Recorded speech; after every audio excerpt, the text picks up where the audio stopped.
Bienvenidos compañeros, presento ahora el material de apoyo por su participación como voluntario a la evaluación del desempeño docente 2017-2018.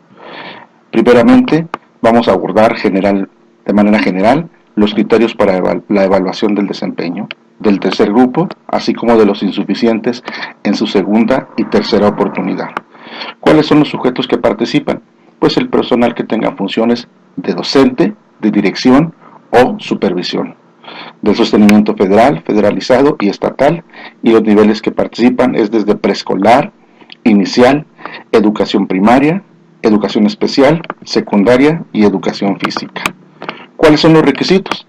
Pues haber prestado sus servicios en el ciclo escolar 16-17 y no solicitar licencia sin goce de sueldo durante la vigencia del proceso hasta la publicación de los resultados, así como también no haber participado en los siguientes procesos de evaluación del desempeño en los ciclos 15-16 y 16-17. Tampoco haber participado en los procesos de evaluación de ingreso de los ciclos 2014-2015, 2015-2016 y ni en el 16-17. Además, no haber participado en la evaluación de promoción con cargos a funciones de dirección, supervisión y ATP durante los ciclos 15, 16, 16 y 17, así como 17 y 18, pero que hayan obtenido el resultado idóneo y hayan sido sujetos de nombramiento. Una excepción del 17 y 18 es que si participan en promoción y la asignación de su plaza se encuentra en tránsito, el participante posteriormente podrá elegir si acepta la promoción o continúa en el proceso de evaluación. Otro requisito más es contar con una antigüedad en el servicio de al menos 3 años completos, y acreditar sus plazas con nombramiento definitivo o temporal sin titular hasta antes de la entrada en vigor de la ley del servicio profesional docente.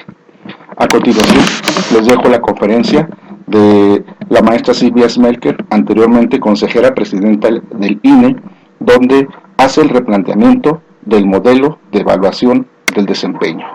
Escuchémosla. Entonces, ¿cuál es la propuesta que estamos haciendo de evaluación de desempeño? Bueno, ahora, antes eran 4 etapas, ahora son 3 etapas. Acuérdense que estamos recogiendo lo que funcionó y corrigiendo lo que no funcionó, por eso ustedes van a ver cosas diferentes y cosas que son similares, ¿no? Entonces, primero va a haber el informe de responsabilidades profesionales que hace el director, y en este caso la autoridad inmediata, porque también se van a evaluar a directores, a supervisores, etcétera, ¿no? Entonces, sí, es importante esto, los propios docentes dijeron sí es una manera, o sea, sí es importante la opinión de nuestro jefe directo acerca de cómo nos desempeñamos profesionalmente, pero a esto se le añade, se amplía con la identificación que el propio docente hace de su cumplimiento de responsabilidades profesionales. Es decir, hay un ingrediente aquí muy importante de autoevaluación del docente respecto del cumplimiento de sus responsabilidades profesionales. Son 2 instrumentos independientes, el que hace el jefe directo y el que hace el propio docente o directivo, quien sea que se esté evaluando, y los 2 se suben a plataforma. Y entonces ahí, se mide lo mismo, digamos, están en espejo los 2 instrumentos. La segunda etapa, esta es la más importante de todas.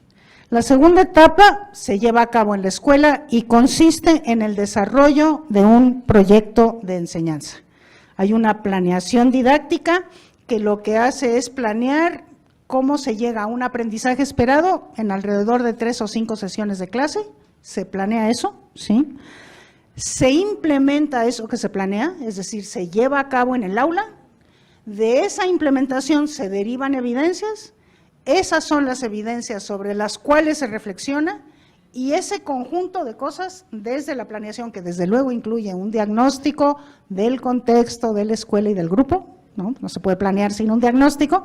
Entonces, todo eso es lo que se sube a plataforma y eso constituye la parte cualitativa de la evaluación. Todo eso se hace en la escuela y en función de las necesidades del contexto y del grupo de alumnos, ¿sí? Esa es la segunda etapa. Y la tercera etapa es otra vez un examen de conocimientos. Aquí se eliminan los casos, porque los maestros nos dijeron claramente exámenes de casos no, y entonces se regresa a un examen más tradicional, disciplinario o curricular, del currículum, conocimiento del currículum y de didáctica, examen de opción múltiple, que ese sí se va a llevar a cabo en sedes, aunque se va a procurar que haya más sedes y que se distribuya más en el tiempo esta aplicación, de manera que no sean aglomeraciones y que tampoco se tenga que hacer grandes viajes, porque va a haber más sedes y estarán más cerca de las escuelas. Entonces, esas son, digamos, ahí en resumen, en eso consiste el replanteamiento. Ahora, este proceso va a tener apoyos, como les decía. Una de las cosas que recogimos de lo que los maestros decían es, pues el énfasis tiene que ser formativo, y tienen toda la razón. Entonces, los apoyos, va a haber un apoyo en cursos que tienen que ver con el conocimiento del currículum, el conocimiento pedagógico, y en el caso de secundaria y de media superior, el conocimiento disciplinar.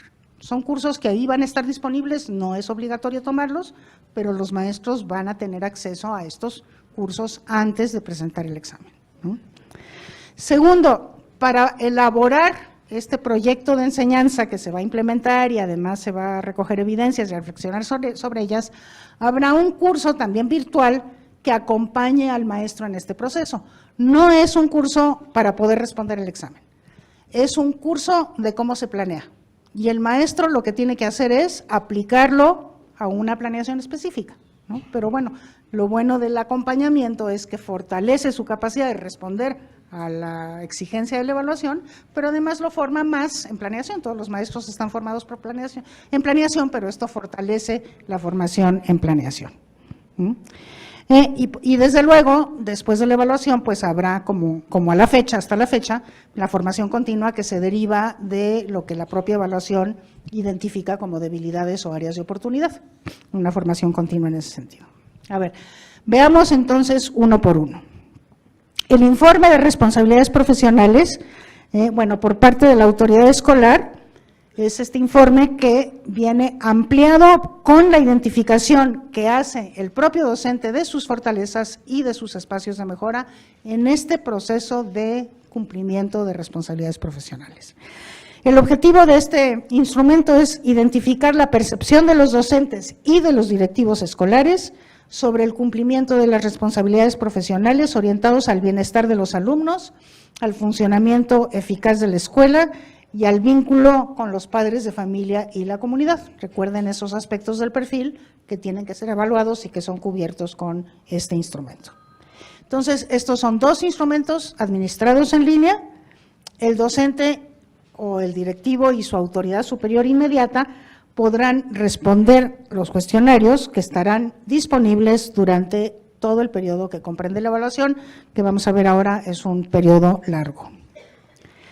Luego viene el proyecto de enseñanza, como digo, el corazón de la evaluación. Esta es la parte más importante y la parte que más valor tiene. Todavía no les puedo decir exactamente cómo va a estar ponderado, pero desde luego este es el corazón de la evaluación y es el proyecto de enseñanza.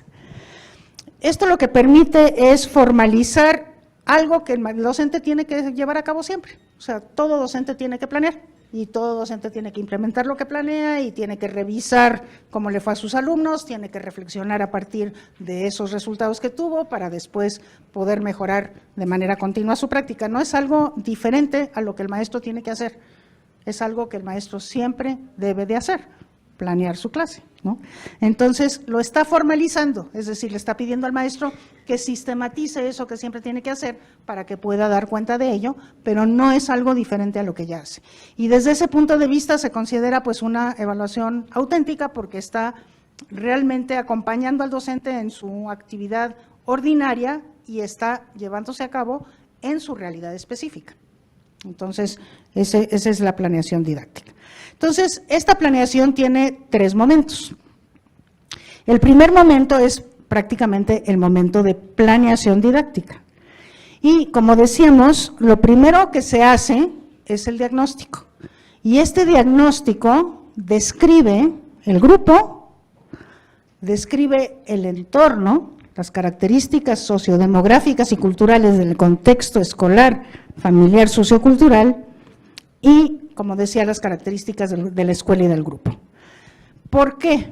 Porque ese contexto tiene que exigirle al maestro una planeación adaptada a ese contexto. ¿Sí? Es muy importante esto, porque esta es una innovación, yo no la he visto en ninguna otra parte del mundo. ¿No? ¿Cómo se contextualiza teniendo un examen o un instrumento de evaluación que es igual para todo el país? O sea, este planteamiento es igual para todo el país, pero sí está contextualizado. ¿Por qué? Porque el maestro lo primero que tiene que hacer es describir ese contexto, describir su grupo, describir su escuela, y después tiene que hacer una planeación que esté adaptada a ese contexto.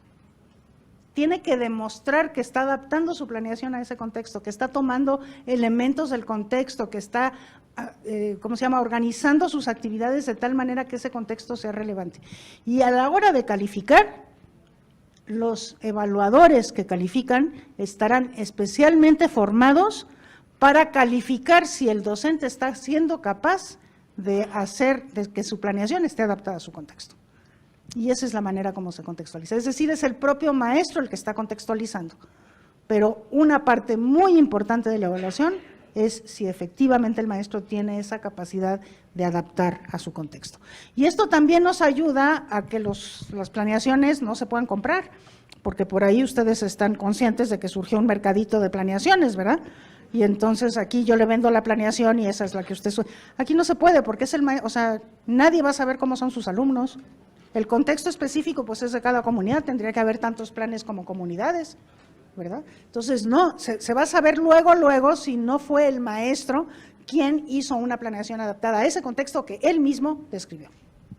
Entonces, esta es una parte fundamental y de veras yo considero que esta es una innovación, desde luego la tenemos que ir perfeccionando, tenemos que irla trabajando, tenemos que ir escuchando a los maestros cómo les fue con ella, pero me parece sumamente importante porque no se está exigiendo menos.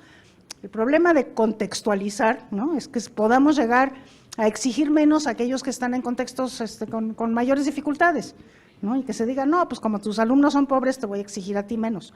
Pues ahí nada más estamos reproduciendo desigualdades. Aquí no estamos exigiendo menos, los niveles de exigencia son exactamente los mismos, pero una exigencia es tu capacidad de adaptar tu planeación a tu contexto. Y esa es, yo creo que una cosa muy innovadora en general, en el contexto mundial, y yo creo que en el caso mexicano, pues una respuesta que esperamos sea efectiva para esa exigencia de contextualizar las evaluaciones. Entonces, bueno, primero se describe este contexto y después se elige un aprendizaje esperado, ¿no?, y se hace una secuencia didáctica para poder lograr ese aprendizaje esperado, como digo, esa planeación adaptada al contexto. Se espera que esto dure entre 3 y 5 sesiones. Ese es el primer momento, el de la planeación. Después viene el segundo momento es el de la intervención, es cuando el maestro aplica esa planeación directamente a su grupo. Eso es una cosa que tiene que hacer, no le está quitando tiempo ordinario de lo que el maestro tiene que hacer, el maestro tendría que hacer eso siempre, ¿no? Entonces, interviene, ¿sí?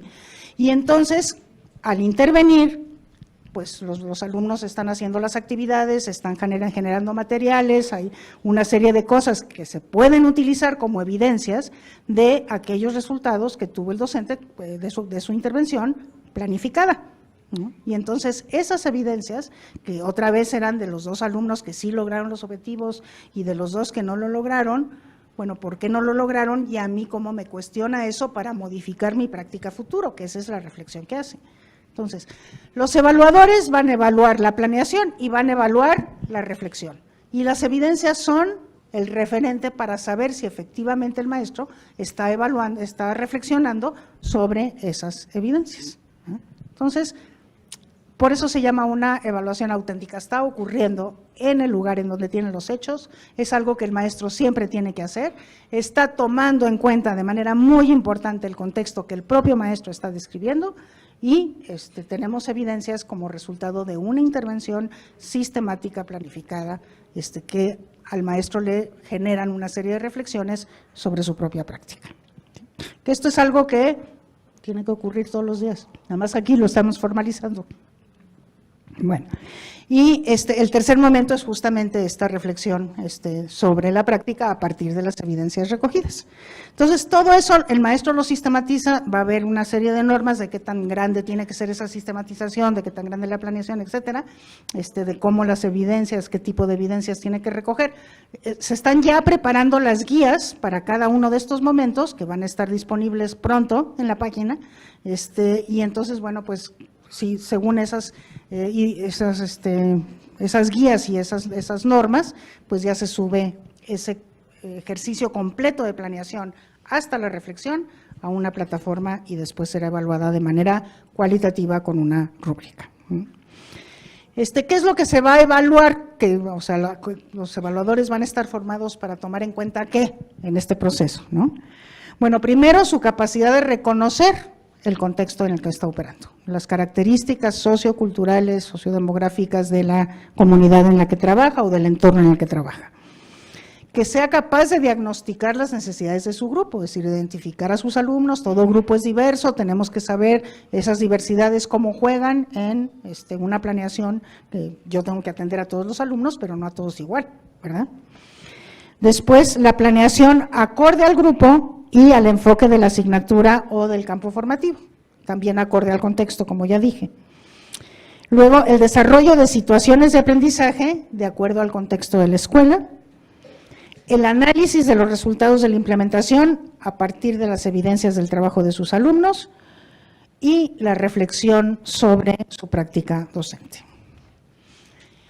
Esa es, como digo, el corazón de la evaluación, es la parte más importante de la evaluación y lo que yo quiero enfatizar no es algo diferente a lo que el maestro tiene que hacer cotidianamente en su salón de clases, solamente lo tiene que formalizar, lo tiene que poner por escrito, lo tiene que sistematizar y tiene que haber una coherencia desde la descripción que hace del contexto hasta la reflexión que hace de sus evidencias, ¿verdad? Esa es la evaluación auténtica. Y por último, el tercer momento, sí es el examen, aquí desgraciadamente va a haber que acudir a sedes, como siempre, porque un examen no se puede aplicar de otra manera, como decíamos, bueno, a ver, ahorita les digo, es un examen objetivo con reactivos de opción múltiple, que evalúa conocimientos pedagógicos, que todos los maestros tienen que tener, incluso aquellos que vienen de universidades, tienen que tener conocimientos pedagógicos, y eso se tiene que evaluar, ¿no? También evalúa conocimientos curriculares en el caso de preescolar y primaria o disciplinarios en el caso de secundaria o media superior, o sea que son conocimientos también de los planes y programas de estudio de cada nivel y de modalidad educativa. Los aspectos pedagógicos a evaluar pues tienen que corresponder con los principios pedagógicos que están detrás de los programas que están vigentes. En este momento todavía está vigente el de 2011. Esos serán los principios pedagógicos que rijan. Cuando se modifique el modelo educativo, pues eso se tendrá que modificar.